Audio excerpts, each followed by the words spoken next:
1. So this happened at Comic-Con a few years back, and it still brings tears of laughter to my eyes to this day. I'm a huge Resident Evil fan, so I decided to dress up as Hunk.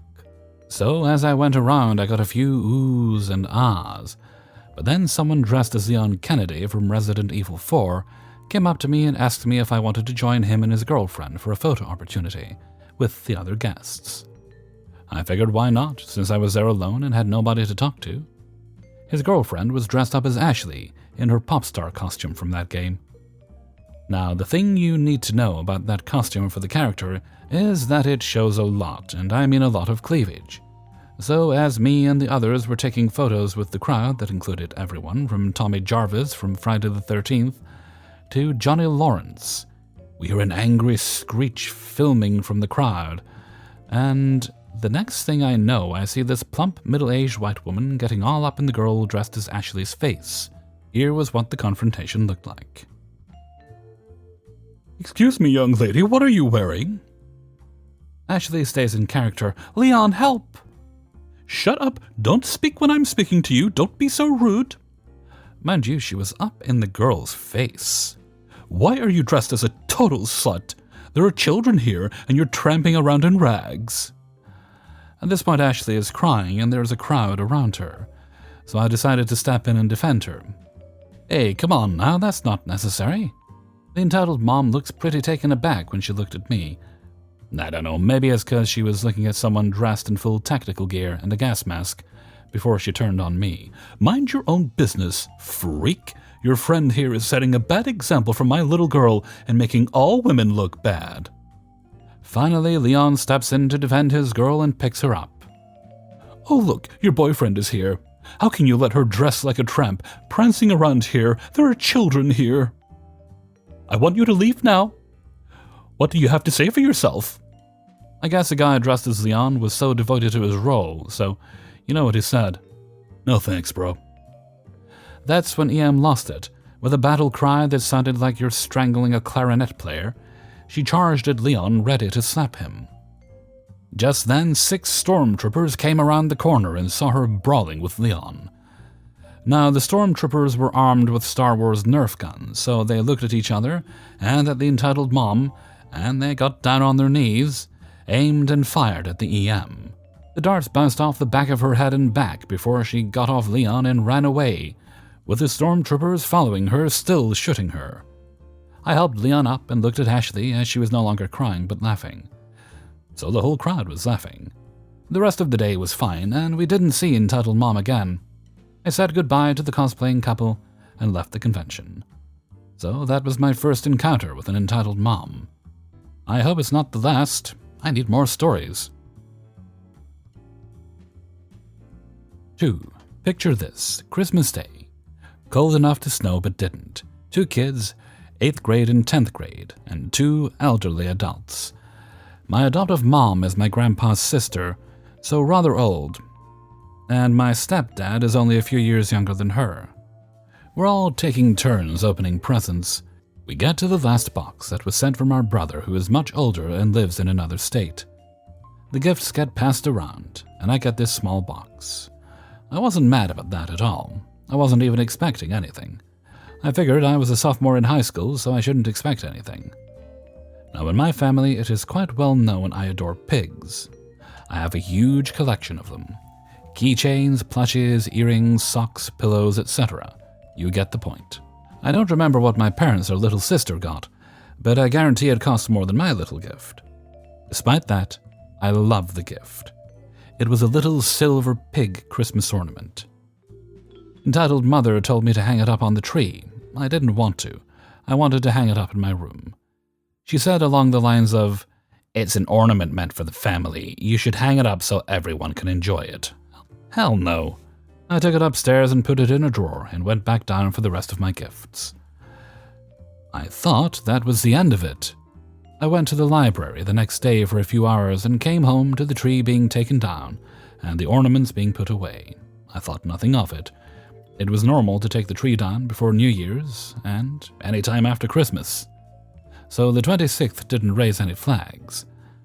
A few months pass and I go to rearrange my room. When it gets warmer, I would put my bed against the wall, rather than under the window, so I would be right in the sun. Plus, I like watching the rain in the colder months. I opened the drawer and my pig was gone.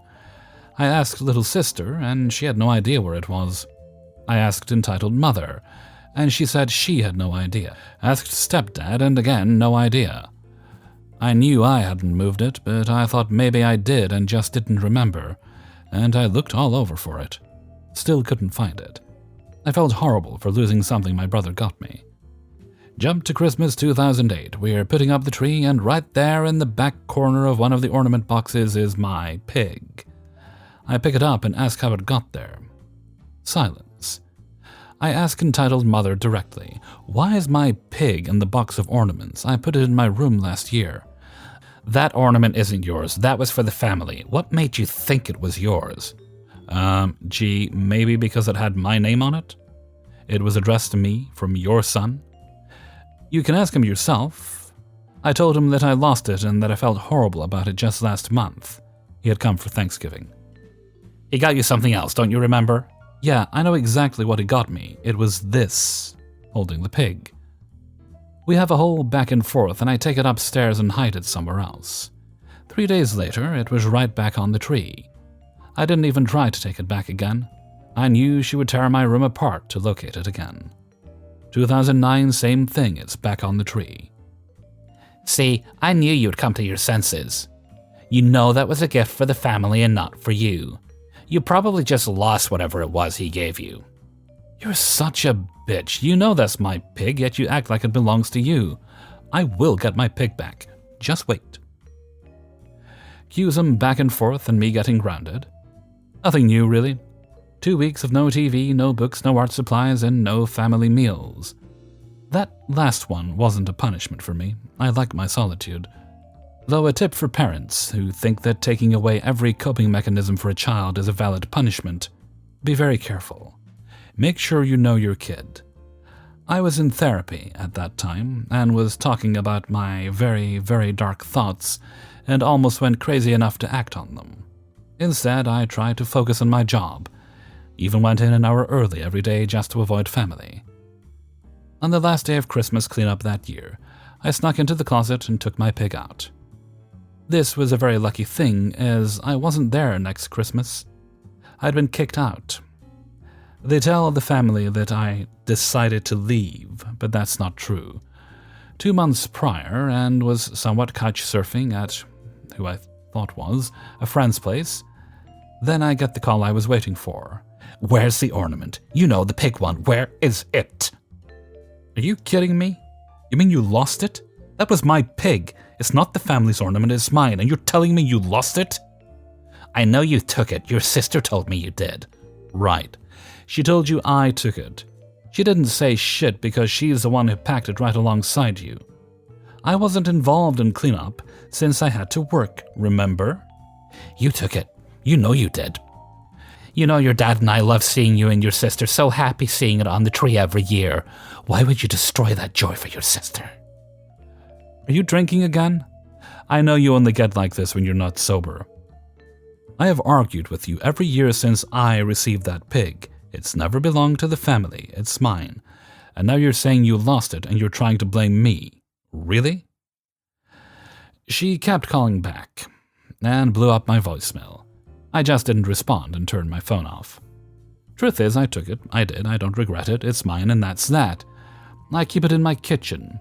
I've even had EM and stepdad over quite a few times and neither of them noticed. It's sitting right there, at eye level, on the little cubbyhole, tic-tac-toe board thing in a somewhat open wall in my apartment. She's even asked me over the years if I remember the pig ornament. I have no problem telling her that it's mine and she needs to stop bringing it up. She's in her 70s now and hasn't asked for the last 2 years, so maybe she forgot about it now. I really only see them twice a year at most. Sure, it's about a 45-minute drive, but they gripe and complain that I never visit them. Yeah, probably because I don't have a car and it's a 3-hour bus ride one way. 3. I went to my local dispensary, The wind caught the door, which tapped the plastic on the outside of my neighbor's car mirror. They were inside the car smoking a blunt, with the window rolled down. I said, "Oh, I'm sorry, I didn't mean to do that, let me look." I looked at her mirror cover. It was fine. My door was fine. I said it's okay, and I walked into the dispensary. I had to wait a few minutes so I could see them through the window. I go back out, and Karen says, "I want to talk to you." She says, "We looked at the damage and we feel like we should call the police." I said, "Why? There's no damage to your car or my car." "I'm trying to teach my son, grandson, Minnie, and whoever this is the right way to act." She fucks up by beginning to lie to me. She says, "We've looked at the damage and we've got your license plate." Remember, I was watching her from the window. "We're gonna call the police." I literally take my door and show her exactly where it tapped her mirror, to show her where I couldn't have damaged her car. Karen starts screaming. "You just did it again, she hit her car again." At this point, I'm like, "Okay, Karen, do whatever you feel like you need to do, I'm leaving." Karen starts screaming and trying to stop me from leaving. She's screaming to everyone to get her tag, get her tag. Remember, she said she already had my tag? I'm trying to pull out and moving forward in first gear really slowly, and Karen runs up to the front of my car, throws herself across the hood, and screams, "She's hit me! She's hit me with her car!" I put the car in neutral, got out, picked her up with her hoodie, and threw her off the hood of my car. She goes down in one knee because, of course, I've now killed her. Her grandson, or son, or minion, or whatever, comes up and calls me a bitch, and tries to kick out my headlight. He's weak, so his foot just bounces off. I think I force repelled him or something, because he just backed up. I was so mad.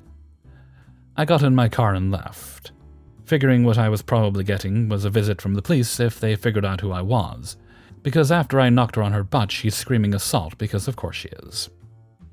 I went back a week later, and I was concerned because this was my favorite dispensary, and I'd made friends with a lot of the people that work there, and I didn't want to get banned. The owner stopped me and says, "Hey, are you that girl that woman was trying to mess with last week?" I said, "Yeah, am I in trouble?" He starts laughing and says, "No, I just wanted you to know what happened. This is a small town, and I own this security company as well as a dispensary, and the cops here all know me. I get a call from one of the officers, and he says, 'You need to come up here.' When I get here, this woman has the police, the fire department, and an ambulance all parked in my dispensary lot. And she's in front of the hallway on a stretcher screaming at the top of her lungs. The police asked me for the video footage, so I gave it to them. We all watched the footage together, me, the cops, and the woman, so we saw that you never hit her car like she was screaming. We saw that she threw herself onto your car instead that you hit her. And we saw that she tried to stop you. All the witnesses in the parking lot all saw that you didn't actually hit her car, and what she did. The police were asking her, 'What are you trying to do by throwing yourself on her car? You can't stop her from leaving.' She kept screaming that she was wanting to press charges for assault. The cops looked at her and said, 'You try to press false charges in this town, and we're going to make sure that doesn't go well for you.' The owner then goes, 'Hey, go back and get her one of those top shelf samples that we got.' So nothing happened to me, and the owner gave me $45 worth of free weed. 4. Let's set the scene. I have about 4 really good friends who in turn have a small handful of friends themselves, all of whom love online poker. On occasion, we've been known to play together using Plato, and usually, I rule. I love poker, it's the closest thing I get to normal human interaction that doesn't take place in my work office. One particularly spirited game, someone suggested we get together for a normal poker night, since we all live in the same city, just scattered about. I didn't really want that, as I can really be myself in online chats, but I'm very closed off in person. More so when there's a lot of people, so we agreed whoever won the night, that night, would decide if we did an in-person group game. And so I lost. Fair is fair, I agreed to go, despite not really wanting to, so we laid down some ground rules. 1, no drinking, We don't need anyone getting salty over losing in person. 2, no children. Kids give me really bad anxiety. 3, only bring cash to the table you're comfortable losing.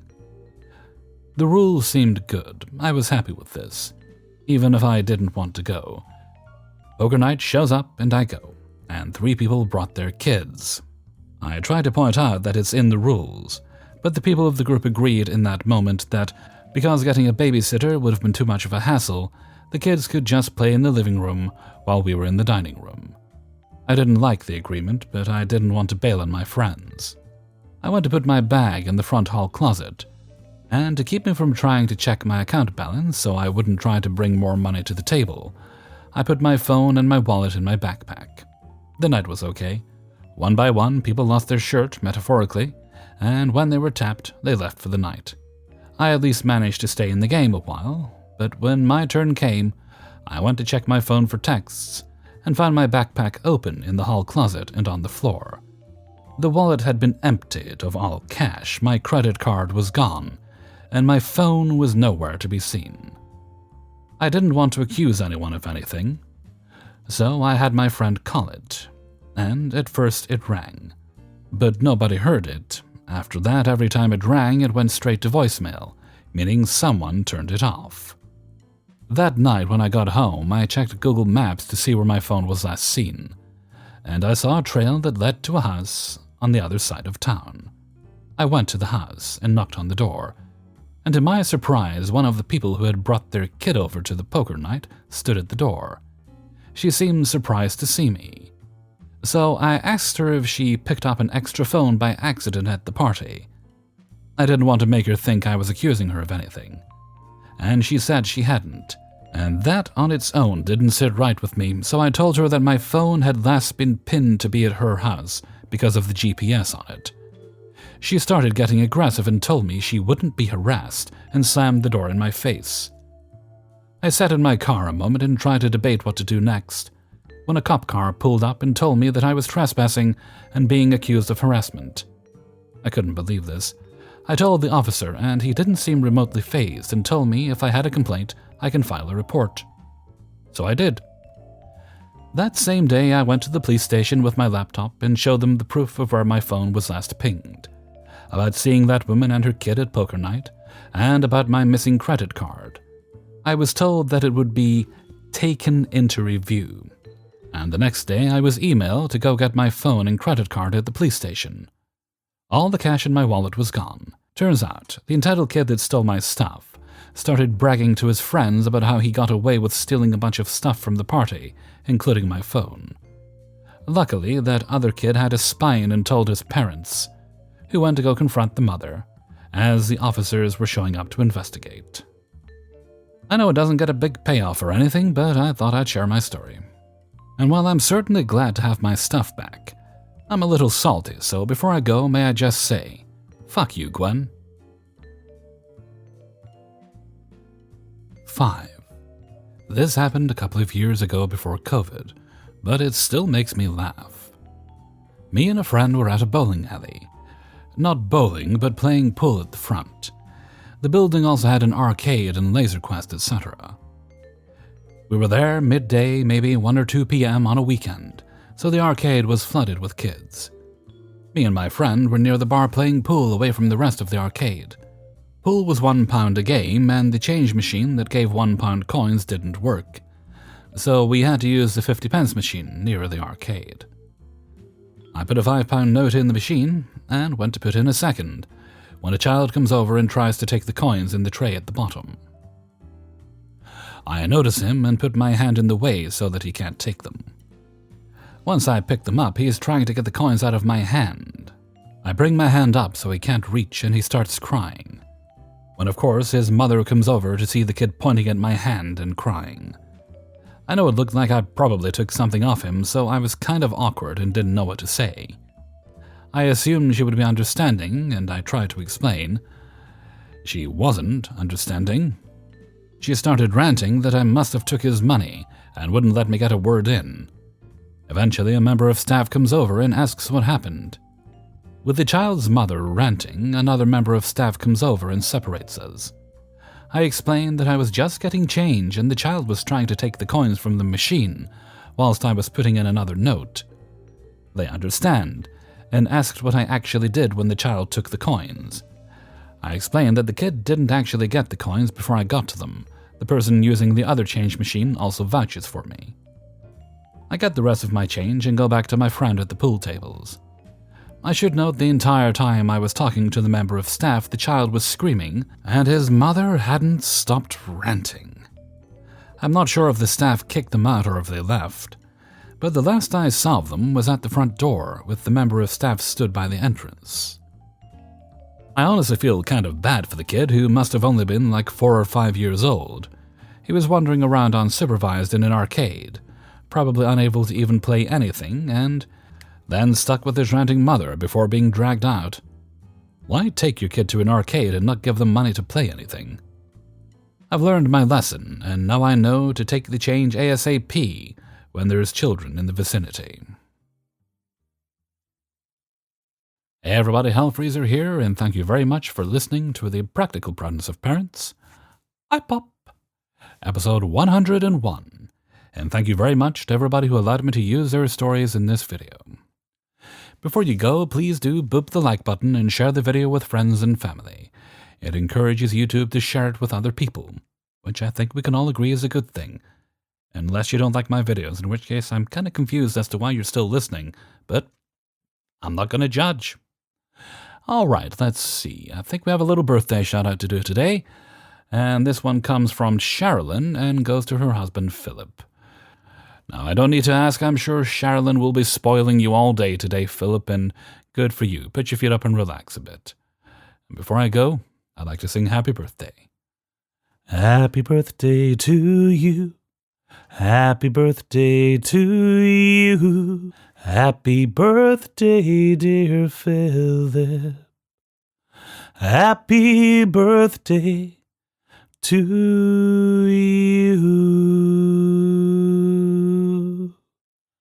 Alrighty, let's see. Let's move right along to Hellfreezer's question of the day. What is, if you're comfortable sharing, the most embarrassing moment you've had when you've slipped and fallen? Or almost fallen. Mine is very specifically, there's many times I've slipped and fallen, I've had bumps and bruises, and I've torn clothing and all that sort of thing, and I've cuts and scrapes. But the single most embarrassing time that happened is I was in court. Don't worry, I hadn't done anything wrong, I was there giving evidence. Because the shop I'd worked in had been robbed while I was working, so I had to go and testify. And I did my part, that was fine. It was very nerve-wracking, but it was fine. And as I was getting off the stand to leave, I tripped going down a little step. And luckily I caught myself before I went all the way down. But you're in a room full of people who are all looking at you in that moment.